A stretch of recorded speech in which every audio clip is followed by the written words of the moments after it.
টাইমটা তখন ঠিক বিকেল হয়ে গেছে, আমি বেরিয়েছিলাম ক্রিকেট খেলার জন্য পাড়ার ছেলেদের সঙ্গে। তো আমি গিয়ে দেখি ওরা একটা খেলা খেলছে। তো এই দেখো, এই যে খেলাটা খেলছে। তো এটা কি খেলা, কি ব্যাপার তোমাদের বলছি। তো চলো দেখা যাক এটা কি খেলা। তো আমি বিকেলে বেরিয়ে পড়েছিলাম ছেলেদের সঙ্গে ক্রিকেট খেলবো বলে পাড়ায়। তো আমি গিয়ে একটা ভিডিও করবো ভাবছিলাম, তো ভিডিও করছিলাম তখন দেখলাম যে ছেলেগুলো খেলছে। তো এটাকে আমাদের গ্রামে মার্বেল খেলা বলে। এটা খুব এখানে প্রচলিত, যখন বর্ষাকাল চলে তখন খেলা হয়। দেখো আমি ব্যাট বল নিয়ে চলে এসেছি, কিন্তু ওরা তখন এইটা খেলছিল। দেখো এই খেলাটা দেখি, তোমরা যদি এই খেলাটার নাম জানো, এই খেলার বিষয় যদি জানো, তাহলে অবশ্যই কমেন্ট করে বলবে যে এটা কী খেলা। আমাদের এখানে প্রচুর হয়, বর্ষাকালে হয় এখানে এই মার্বেল খেলাটা।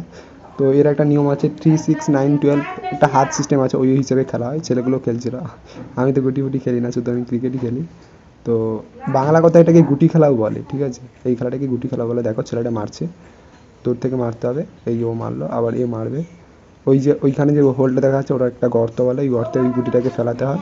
ওই দেখো ফেলিয়েছে, এরপরে ও মারবে না, মারলো না, রেখে দিয়েছে। তো ওরা এইভাবেই খেলছিল। তো আমি ওদেরকে বলছিলাম যে ক্রিকেট খেলবো, টেস্ট খেলবো আমরা এই রাস্তা আর এই ক্যালভার্টের মাঝে যে বর্ডারটা, এই বর্ডারের মধ্যে ক্রিকেট খেলি। দেখো এই এবার ও মারবে, দেখো এই মারলো, গেম হয়ে গেল এটা।